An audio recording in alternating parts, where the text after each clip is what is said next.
Welcome to the Bookish Hour with your hosts, Sarah E. Burr and J.C. Kenney.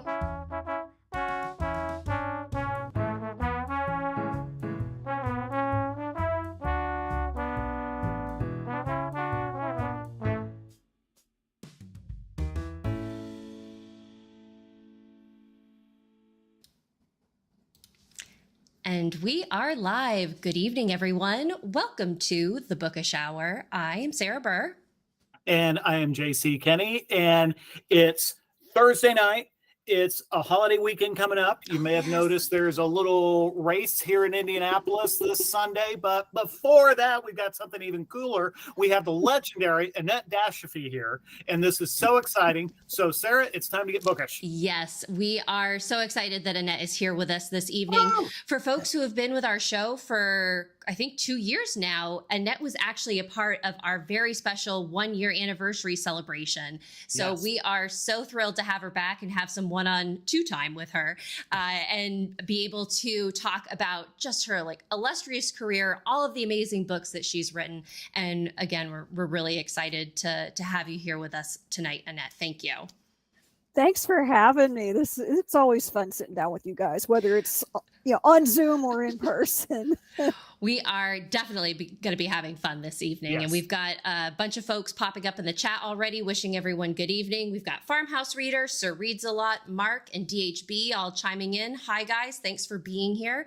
Annette, while folks are logging on to the show, if anybody isn't familiar with you, can you just give us a little bit of a background on what you did maybe before you started writing, and then how you came to find yourself as a prolific mystery author?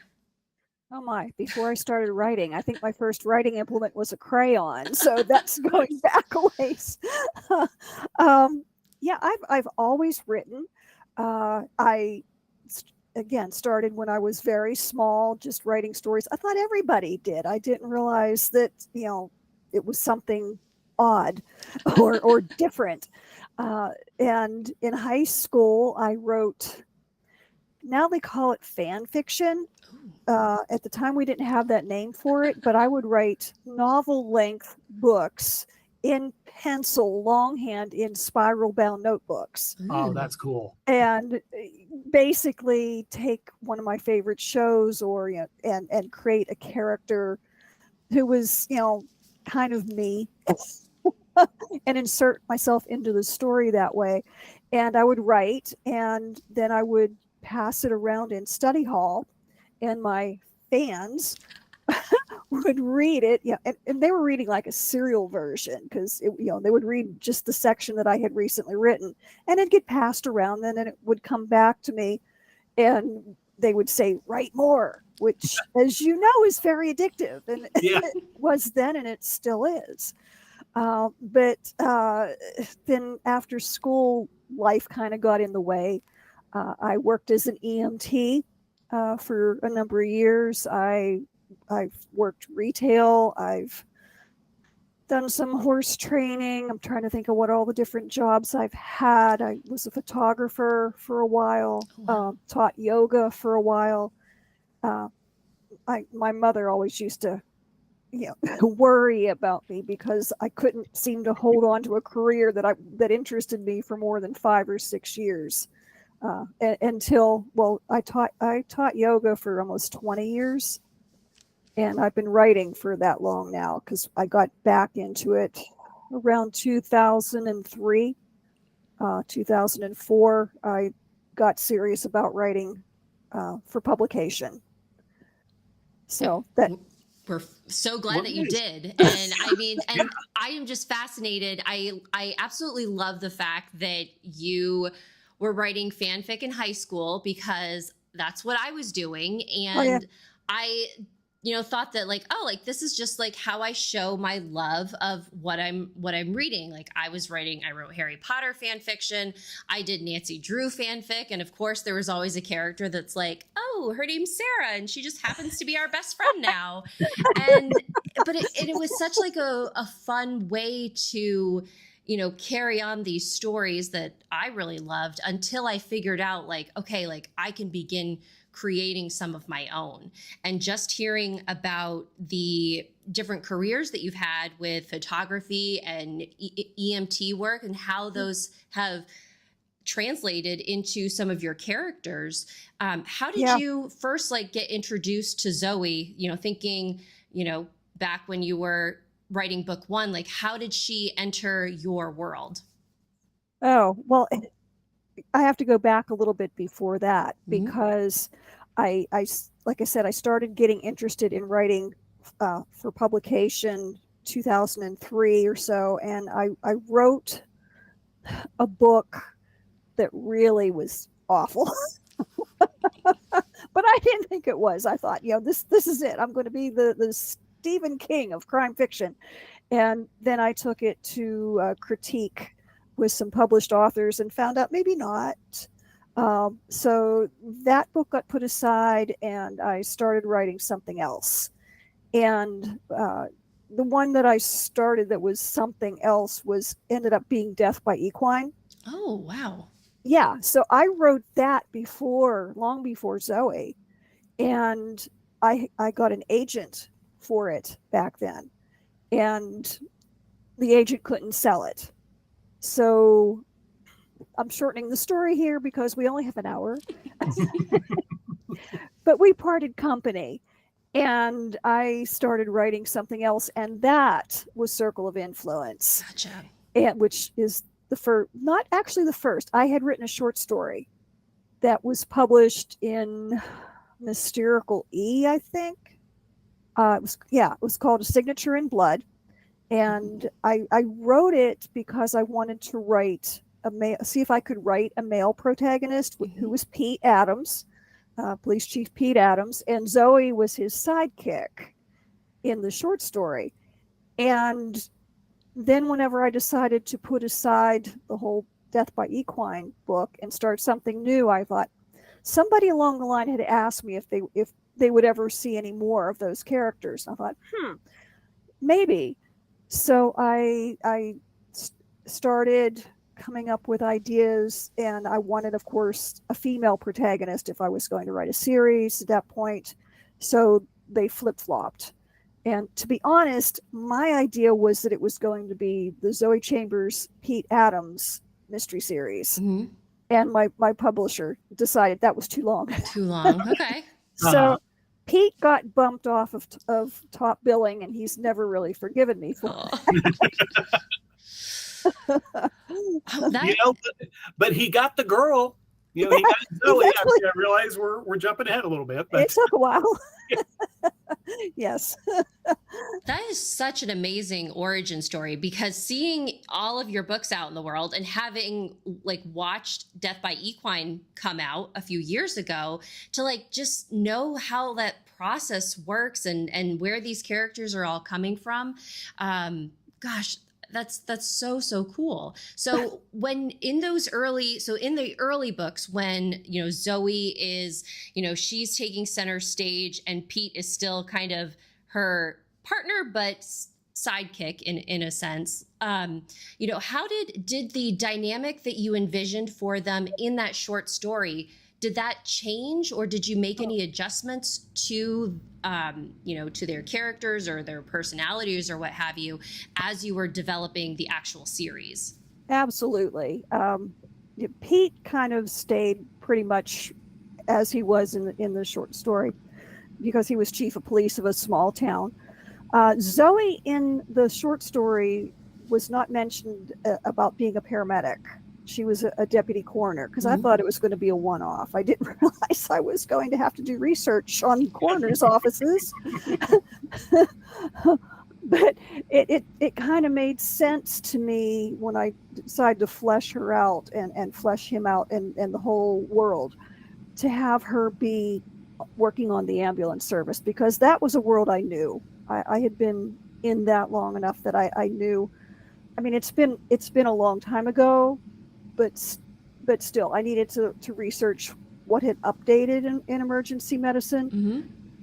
But I knew the emotions that went on. And yeah, so that was the biggest change. And of course, then whenever you plan a whole series, you kind of have to come up with backstory. So I had no idea of Zoe's backstory until I started thinking about making her a series protagonist.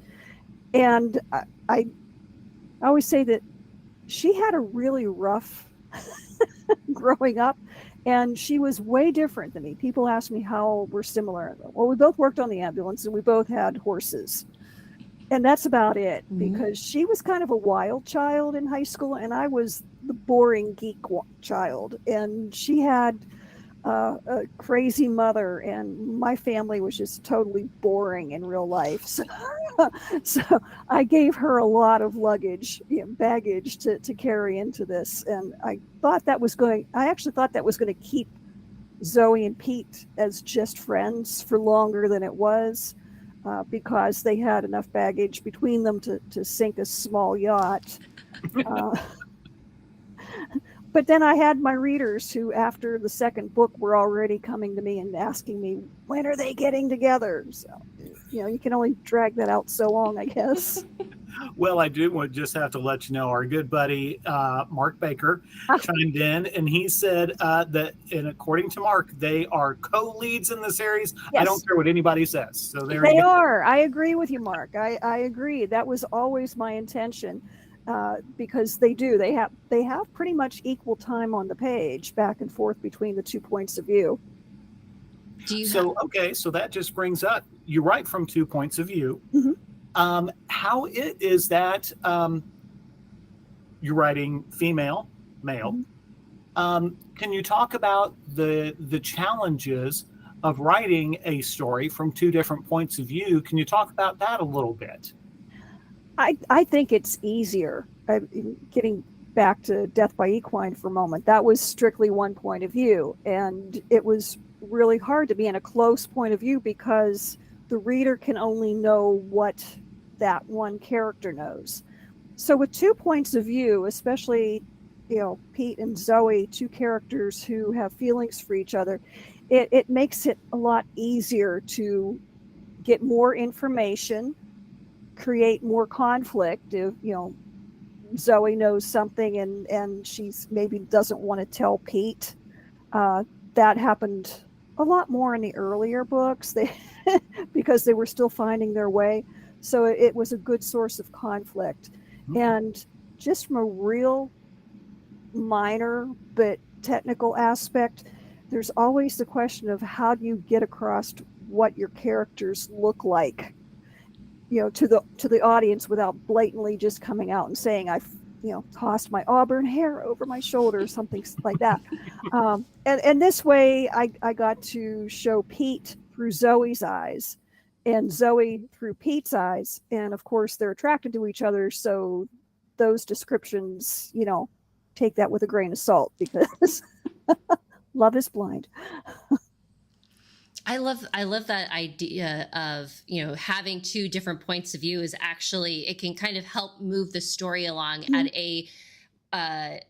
at a faster or maybe more engaging pace. And I totally agree with that, because in my Court of Mystery series, the first several are just from 1 point of view, but eventually I had one book where I introduced another character's point of view, and I was like, oh my God, this was so much easier to write and to create that conflict. And to, because if something is just kind of humming along and you just switch to somebody else's point of view and, they're in the middle of a fight or, cars careening off the road or what have you, it's, you're right. It can kind of help revamp the pacing of the story. So do you ever find it easier to be inside one of their heads over the other, or do you struggle equally with them both, or it's easy with them both? Sometimes, and this sounds odd maybe, but sometimes it's easier to write from Pete's point of view. I agree. Yeah. I'm not sure why, but just because his vision of the world is more straight ahead. I don't want to say just black and white, and because he does also see the world in shades of gray, but she is more emotional and tends to go all over the place, and can bounce around inside of my head sometimes. It's like, but usually I, especially now, I mean, gosh, this new book is number 13. I know them as well as I know myself, so it's not really that much harder, going from one to the other. Well, and speaking of number 13, Lucky 13, What Comes Around, has just arrived. Tell us about it. It follows right on the heels of Helpless, the one that came out last year and was an Agatha nominee for Best Contemporary. And at the end of that left us with Zoe and her very annoying chief deputy coroner, butting heads and locked in a battle of wits and will. And so this picks up right where that left off. And Zoe is she's ready to fire him finally. Everybody's been, clamoring at me. Why doesn't she just fire him? And the truth of the matter is she kind of made a deal with the devil whenever she hired him. And she knew that. She knew it wasn't going to be easy, but she had her reasons. And now it's like she doesn't need him anymore, and she's ready to fire him. And then her main forensic pathologist is involved in a car accident and is taken out of commission, and she's stuck with Dr. Charles Davis, this pain in the backside. And to make matters worse, she's called out to a homicide. She and Pete are called out to a homicide. And the woman who is dead came to town, they found out, to talk to Zoe because she had something very important to tell her about her ex-husband, who happens to be Dr. Charles Davis. Okay. So that's the setup for it. Okay. So that puts Zoe in a very awkward position because she has somebody that she has to work closely with, but she has to be extremely guarded around him.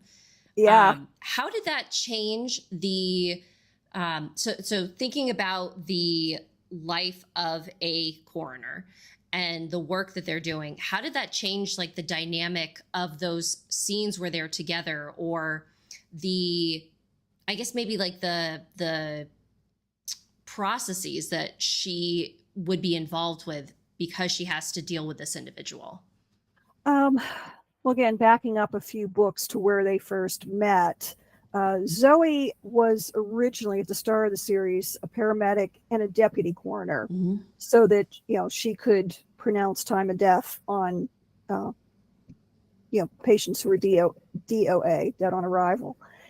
And through the series, she progresses to being chief deputy coroner under the previous coroner, who was Franklin Marshall, who died mysteriously in an earlier book.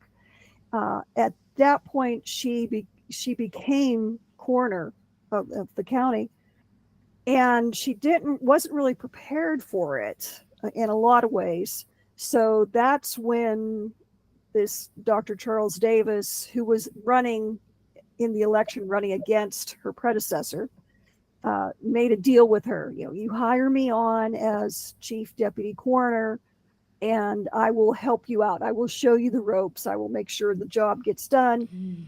And his thought is, you're going to fail, and then I'll be there to take over the office. That's where he was. And she, of course, was convinced that he wasn't. So she has, in the last few books since that happened, she, with the help of the forensic pathologist who is in the accident at the beginning of this one, she's grown into the job. She's become more confident, and she solved a few cases, and she's feeling like she's got this. But because of the coroner system, she's doesn't have a doctor's degree. She's not a pathologist, so she can't actually perform the autopsies. She has to be there for them, but she doesn't do the medical part of it. So she needs a pathologist. Dr. Charles Davis is a pathologist. So yeah, she's been stuck having to deal with him, much rather preferring the other guy. But she's grown. She's definitely grown into that job. I find the role of coroner to be very, very fascinating because it seems that, and perhaps this is the glamour of TV that has misinformed me, but it seems that the role can kind of differ from state to state on like what the requirements are and, you know, how like much medical training an individual has. I think I just finished listening to a podcast where the coroner for the county had to have absolutely no, like they did no medical training was required. And it to me, that was just like, wow, like that is a very strange, very strange system. Yeah. And it's not just state to state, it's county to county. Oh, wow.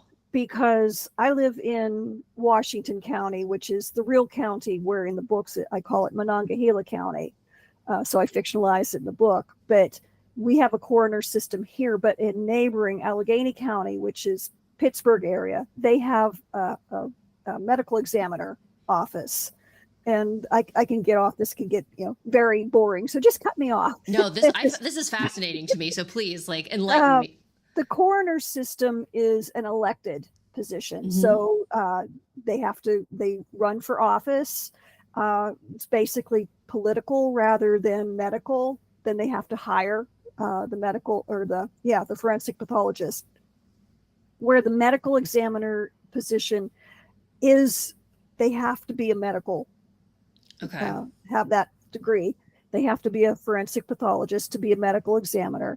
And they are not elected. They are hired by, you know, whatever the system is. It's, you know, whether it's, I'm drawing a blank on it, but yeah, the people who run the city or run the county, the top politicians hire so the medical examiner works for their bosses. Gotcha. Where the coroner's system, the coroner works for the people because he has to be elected. And I have heard from coroners and pathologists who just get into very heated debates about which is better and which it should be, which also plays nicely into this, you know, conflict between Zoe and Dr. Charles Davis, who wants to turn Monongahela County's coroner's office into a medical examiner's system. Oh, okay. And that's so interesting because here in Indiana, state law says that we have 92 counties. So in Indiana, it's all coroner based. So we have 92 different counties, but that's it. There is no, sounds like they're in Pennsylvania, and that you, depending on the county, you could go either or. In Indiana, it's all coroners. Yeah, I'm not sure of this, but I'm pretty sure that it just Allegheny County, which is Pittsburgh, and then over in the Philadelphia area. I think those are the only two that have medical examiners. I could be wrong about that, but yeah, it is, folks. It really is a fascinating topic of discussion. And yeah, I mean, I could ask you tons and tons of questions about it too, Annette, but since we are a little bit limited in time, one of the things in talking about Dr. Charles Davis really kind of piqued my interest. He's a newish character. Can you talk about the fact that, you know, you've written now 13 books in this fabulous series? That's a lot. I know. Yeah. What have you done? Have there been specific choices that you have made to keep the series interesting for yourself? Or have kind of things just changed over time that just it stays fun and there's always a new idea around the next corner? It's kind of a semi-conscious, conscious decision with each new contract to kind of have a new arc for the characters for that particular, however, whether it's 3 or 4 books. Okay. So that usually gets me started with, and for me, this is late because I'm usually in bed by 8 o'clock.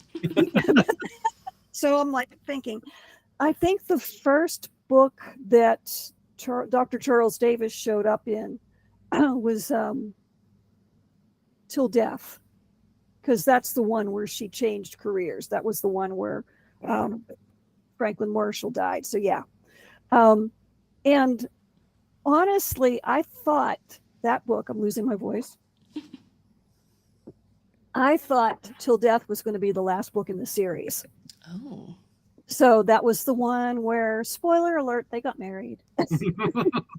Pete and Zoe, not Right. so I kind of intentionally wanted to wrap up. I wasn't saying that I wasn't writing anymore, but I kind of thought that would be the end of it. So I wanted my readers to have the happily ever after for Pete and Zoe. And I didn't think that Dr. Charles Davis, therefore, would continue, because I thought that was going to be a one and done. And then when the series got picked up for 3 more books, there he was. She had hired him, so I had to work with him. And he really kind of took off, you guys know, sometimes you create a character and you're thinking they're going to have a small part, and they just take off and go crazy and take over the whole thing. And that's kind of what he did. He was just one of those characters that I despised so much. He was fun to write. It almost sounds like, in a way, on like television shows, where you have your main characters, and for each season there's like some new character or some new conflict or something that they have to overcome. So that's really cool. Yeah. I also have to commend you on your titles. I love titles, and the fact that with Till Death has so many different layers with it. How do you brainstorm your titles? How do you figure out, like, how do you capture your entire book into a really clever, like, phrase or it's word? Hard. Sometimes it comes across easily. Circle of Influence, the very first one, I kind of had the title before I had the story. Mm-hmm. And I don't know if the actual meaning of it comes through in the book, but in my mind, I pictured like a pond dropping into, a pebble dropping into a pond, and the results, all the and so that was kind of what I had in mind, where this one character in the story, not Zoe, but one of the other characters in that story, something he did at one point just had ripple effects. So Circle of Influence was an easy one. Then the second book in the series, Lost Legacy, that was not the title I came up with. That was not the title I thought it was going to be. But the title I came up with was overused. And if you typed into Amazon or anywhere, I was going to be Sins of the Fathers. Oh, okay.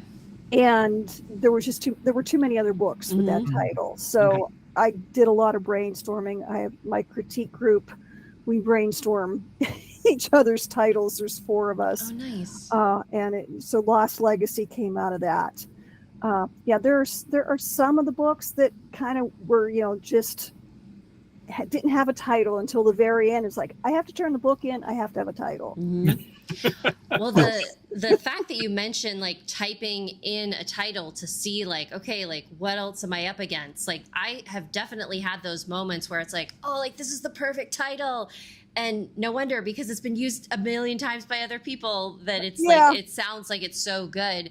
And then you really have to like, wow, like, my like sense of identity for the manuscript just gets totally like discombobulated, because it's like, well, now what am I going to call it? Yeah. But I think luckily, and JC, I don't know if you maybe feel the same in like the cozy mystery genre, where like we can really lean into puns and like, rhyming schemes or different, alliterations to try to like. I love the cozy titles. That's like what, like how I like got in this genre, where it's like, wow, that's a really clever title. Like, what is this book about? But I feel like it gives us at least like a little bit of a leg up when it comes to like, what is our title going to be? So I'm always fascinated to hear like, for these like really concise moments and phrases that you have selected to represent your books. I mean, like, again, like the layers of till death, I was just like, when you think about it, to me, I'm like, that is so clever. Yeah, that had a lot of different meanings through the different characters and different threads in that story. That was one of the better ones I came up with. Well, way to go. Good on you. We're about half past. And so, Annette, if you don't mind, I would like to kind of take a little bit of a turn here, talk about another book title that may be a little more obvious in what happens. The red one behind you, Death by Equine, the award-winning Death by Equine. For those of you who aren't familiar with Annette, you need to go buy all of her books tonight when we're done.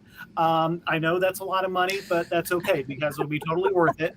But this is, at least so far, this is a one-off story. Yeah. Can you tell us a little bit about, since that was your very first book, man, that's got to be a story of bringing, a long time, and man, it was worth it. Thank you. Now granted, it was my first book, but it's been through probably 467 rounds of revisions and edits. So it was much longer, I think, at first, because I keep thinking about scenes that aren't in it anymore. Where did that scene go? I don't know, but it got cut somewhere. Like I said, I had an agent for it, and that agent couldn't sell it, so we parted company and I moved on. But what I didn't mention is there was another agent who contacted me on Twitter, of all things, because she heard me talking about it, and she was a film agent, still is actually, but she was interested in it as a film prospect. Oh, wow. And this was back before there was a TV show that came out on cable long time ago, and no one's heard of it, but the title of it was Luck. And it starred Dustin Hoffman, I believe, and it was set in the world of thoroughbred horse racing, like Death by Equine is. And she was all excited about this new show and thought that we could kind of ride on the coattails. And so we worked together for almost a year, revising and rewriting it and getting it to where it was pretty close to where the end result was.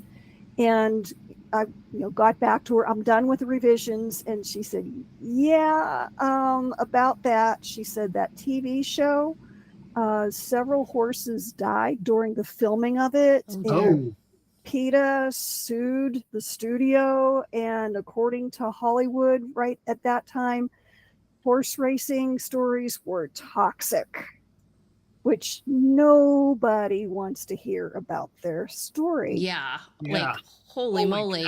Yeah.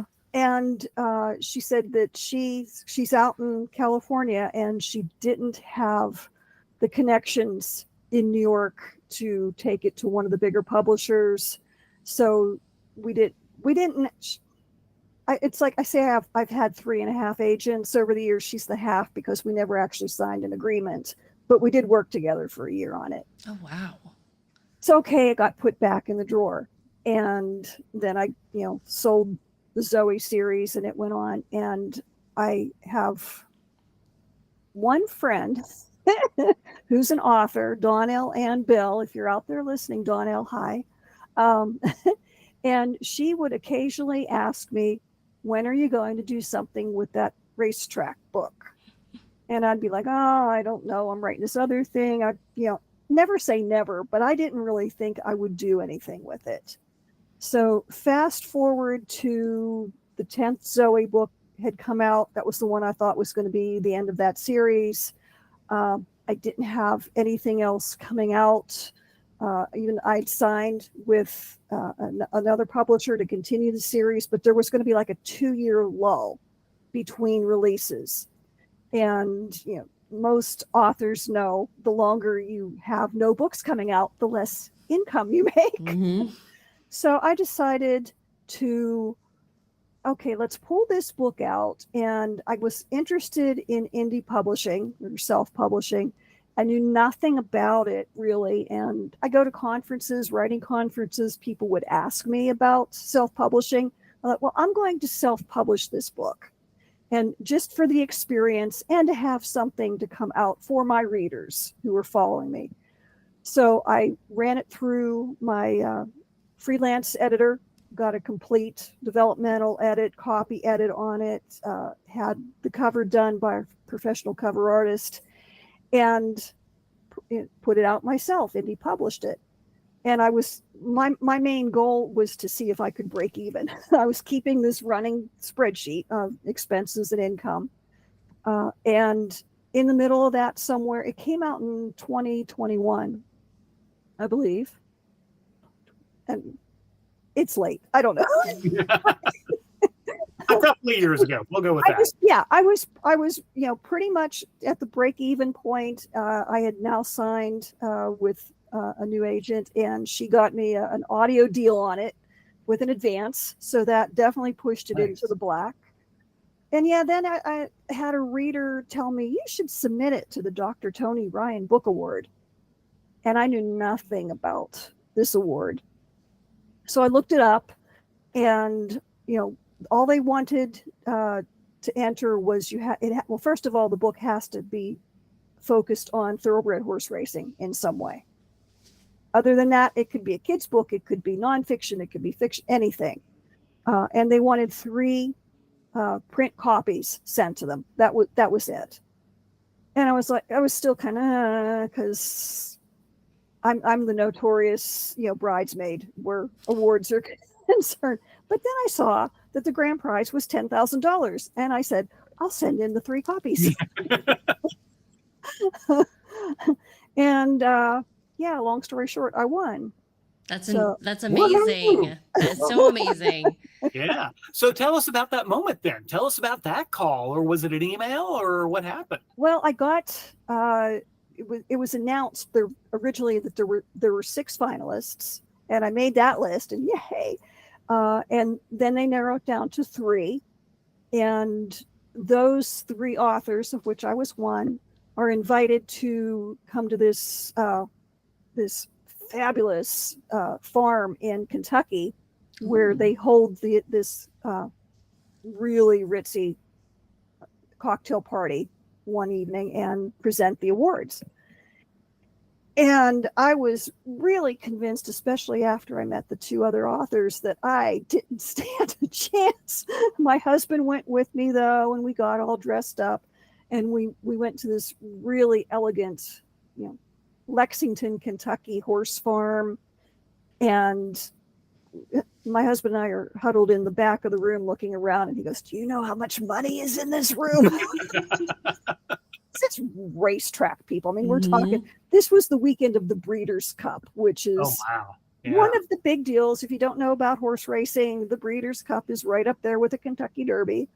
And we're just standing in the back of the room, and the guy got up on the podium and announced the winner. And all I heard was, and the winner is Death by, and the other 2 books didn't have that in the title. My husband thought I was going to pass out. I guess my knees buckled. He kind of caught me. Oh my goodness. Oh, wow. And I threw my phone at him and said, take pictures, and ran up to the Well, I remember seeing those pictures online, and it looked like such a, it just looked like such a wonderful moment. Yeah. Definitely one of the high points in my career. Definitely. That's so fabulous. Well, I just want to say, yes, that is such a cool story, and just such a great reminder to our viewers that, hey, folks, believe in yourself, because, you never know. Take those chances, and, absolutely. Nothing ventured, nothing gained. And I do want to say that Mark chimed in again, that he says, just a little warning, folks, that if you do buy, not if, when, I'm adding the when, if you buy all of Annette's books tonight, you'll probably have them all read before the weekend if you're not careful. So, because they're that good that, and folks, for those of you who don't know, Mark is a premier reviewer. of crime fiction. So he knows what he's talking about there. So Yes. if Mark is saying that kind of stuff, you can take it to the bank. Thank Annette, you, Mark. We've talked a little bit about, we've talked about Zoe and Pete. We've talked about the world of the coroner. We've talked about kind of the mysteries that are going on in your stories. Can you share a little bit about just the setting that these all take place in, and your motto of small towns, they know how to keep secrets, and how do you tell our audience about the world that you have set Zoe and Pete in? Sure. That tagline used to be "Crime in the country is just as deadly." Nice. Those are very good. I came up with that one, and that was specifically for the Zoe series and for Death by Equine. And the settings, as I said, are a fictionalized version of where I live, southwestern Pennsylvania. I changed the names of places because I wanted to be able to move things around, businesses and such around. And if I did that and kept the name of Washington County and Smith Township or Cross Creek Township and put something in the wrong place, the locals here would give me such grief. Where this way, I changed the names, and everybody from around the area has their own thoughts on where that really is. And they'll come up and tell me, I know where that is. It's here. And I go, sure, even if they're wrong. But yeah, it's rural. I live on 10 acres of what used to be our family farm. I'm fourth generation on this farm property. So they have that setting. And then whenever like I said, I self-published Death by Equine. Originally, it was supposed to be set in West Virginia, where there is an actual racetrack that I worked as a groom for a few years just for research purposes. And I didn't want that actual racetrack to sue me for all the nasty stuff that happens at the track. So I figured I already created Monongahela County. I just moved it to Monongahela County. So it's set in the same place, although it's not a crossover. None of the characters from the Zoe series is in Death by Equine. But then I started a new series, as you know, the Detective Honeywell series, and that's set up in Erie, Pennsylvania. And that is a real setting. And I've still fictionalized some of the businesses, but I've used a lot of real locations. And my publisher for that is HarperCollins UK, which is a bigger publisher. And talk about titles. They take my titles and throw them out and give them their own titles. And they're the ones who came up with the Small Towns, Big Secrets tagline. Okay, gotcha. And it's on the cover of Where the Guilty Hide. And because I was wondering, how can I use, crime in the country as a tagline when these are set in Erie, which isn't a big city, but it's more, so than Washington County. And there it was on the cover of the book. And I said, that's it. So that's now my tagline. That is so cool. So can you tell us a little bit about that series? There are 2 books in it, correct? So far, the third one will be coming out, I believe, in December. I don't have a firm date yet. I don't have a cover for it yet, and I'm still waiting on to see what they're going to title it. But yeah, there are 2 books right now. The main character is Detective Matthias Honeywell, who is an Erie City police detective. And then the secondary, it's again 2 POVs. And the secondary character is Emma Anderson, who is a freelance photographer in the first one. And she then does get a job with a news outlet as the series goes on. But she's a freelance photographer living in a 17-foot camper at Sarah's Campground in Erie. And Sarah's Campground is a real campground. The owners gave me permission to use the name of the business. I did create a section in the campground that doesn't actually exist. So if you go looking for Emma's campsite, it's not there. I didn't want someone, staking out a real campsite. So how did you decide, Annette, that you were going to, so you'd had your Zoe series in a fictionalized town. How did you decide that you were going to make that move to writing about a real area? And what were the, challenges, or, what were the things that made you like, oh gosh, like, is this the right decision? I wanted to set a mystery in Erie because I have a lot of friends up there. Mm-hmm. I'm in Penn Writers, which is a Pennsylvania-based writing organization, and it's a straight shot up Interstate 79 from Pittsburgh to Erie. So it's like a 3-hour, 4-hour drive, depending on how many stops you make. So it's easy to get to. I go up there every year anyway to teach at a little one-day conference. So I know the people. Mm-hmm. My husband and I have been going up there on vacations for years. It's a great little getaway that doesn't take too long to get to. So I thought that would be a great setting. Plus, I love the fact that it's got the Presque Isle State Park, which is just beautiful, and a lot of nature and a lot of history. And then there are also parts of town that are industrial, and there are parts of town that are kind of very poor, and just a wide range of potential for a police procedural for different sorts of crime. I thought, I could work with this for quite a while. So that's the why I wanted to go to Erie. The challenge right now is, I would love to go up there and spend more time, and I haven't been able to for a number of reasons. But it's a great excuse. I have to go up to Erie to do research for my next book. I have something similar, with my new series being based in the Florida Gulf Coast. It's like, sorry, got to go down there for vacation. It's all research, Yeah. It's a tough gig, but somebody's got to do it. I should probably, write a series set in Tuscany or something. We're thinking too small.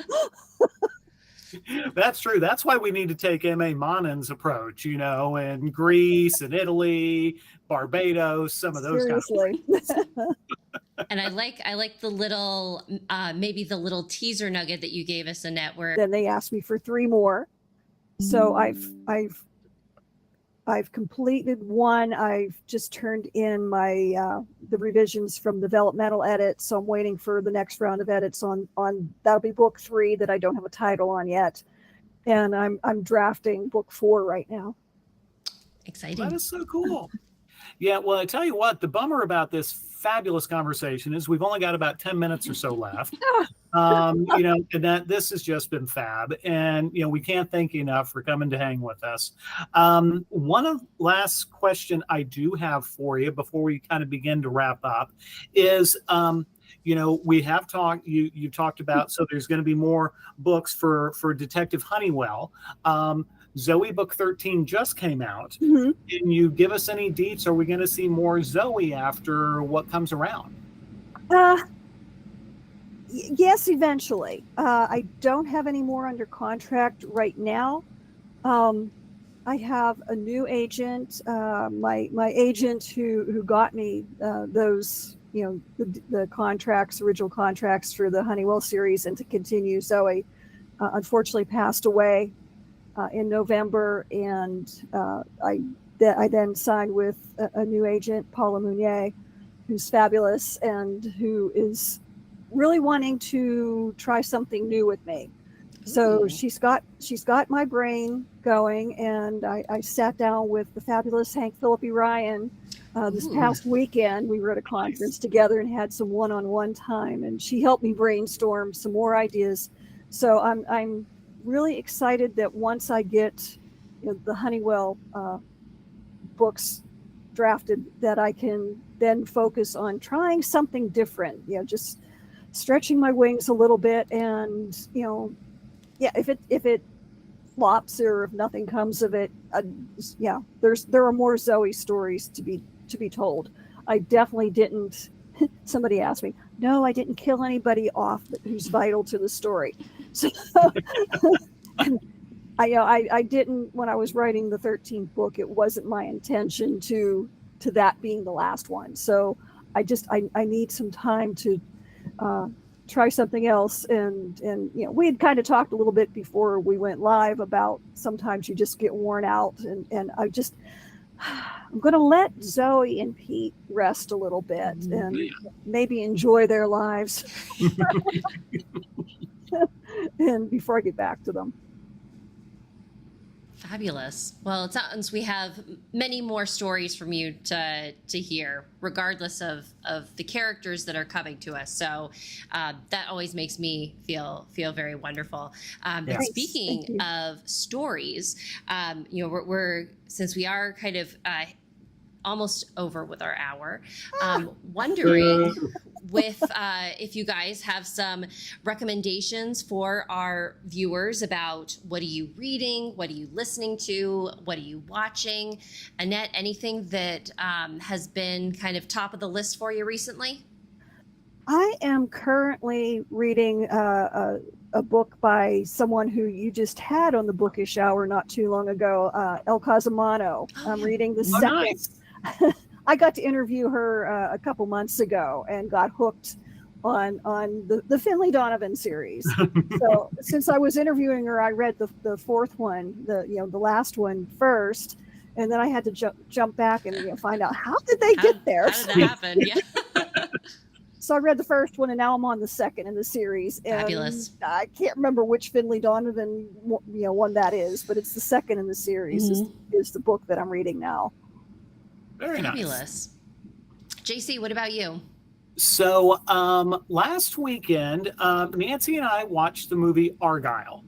And I know a lot of people, this seems to be one of those kind of movies that you either love it or you hate it.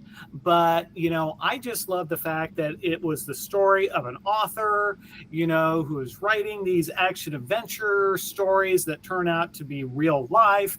And Bryce Dallas Howard is absolutely delightful in it. So, if you like bookish stuff, I think, I really encourage folks to give Argylle a try. Don't listen to the haters. It was fun. It was a little over the top, which just made it so much fun. Also, Sam Rockwell's in it. He's film gold in my opinion. He can do everything. So Argylle was a lot of fun. As far as what I'm reading goes, I am still reading book 3 and from our friends Poppy and Hazel, Flying Off the Candle, which comes out next month, book 3 of the Glenmeyer Whim series. So I can't wait to find out what is still going on, what Hazel and Poppy are still up to. They haven't cracked the case yet, but I'm going to stick with it. So Sarah, how about you? I was thinking, that sounds really familiar, but yeah, the author of that one by chance? Yes, that's been top of mind lately. Yeah. So what I am reading, so I went on another huge manga binge this past weekend, caught up on a lot of different series that I've been kind of accruing. A couple that came to mind were A Side Character's Love Story, which is just so sweet, and I absolutely love it. Then there was Loving You Until the World Ends was another memorable one. And then Sue Minnick's book that just dropped in her bookstore series, I believe it is, I got to pull up the title here, Sentence of Murder, just dropped, and I really enjoy her cozy mystery series, and I think that's book 5 that came out just this week. As for listening, an audiobook of bedtime stories for stressed adults has been helping me sleep so well.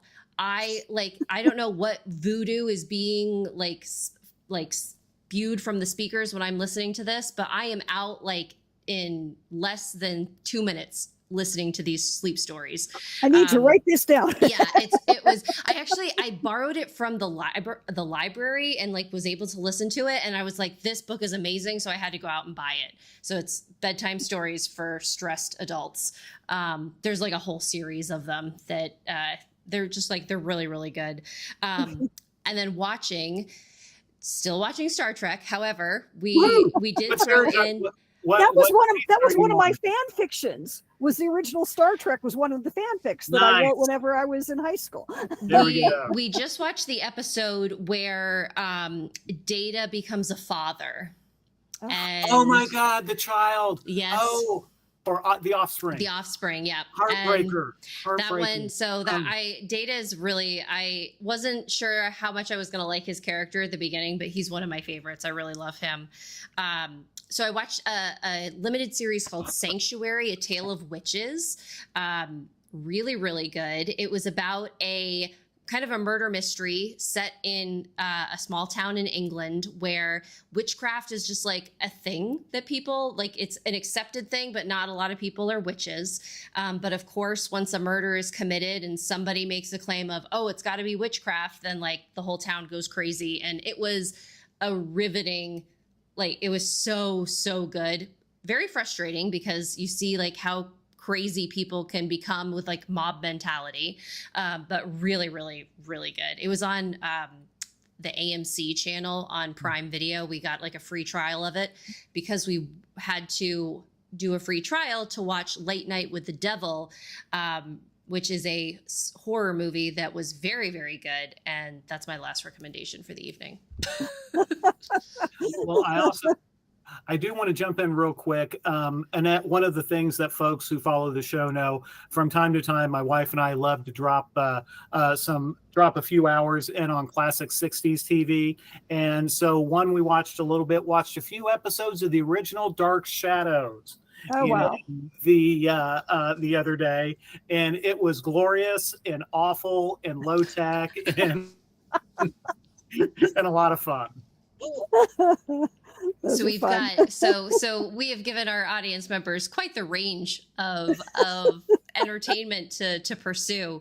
Yes. But of course, at the top of the list is what comes around, your latest Zoe Chambers mystery. And Annette, thank you for being here this evening and sharing all of these wonderful, wonderful insights. Things that like I didn't know, and it's really, really like. It's so cool to see like how these stories evolve and, learning the hurdles and the challenges that even USA Today bestselling authors have to overcome.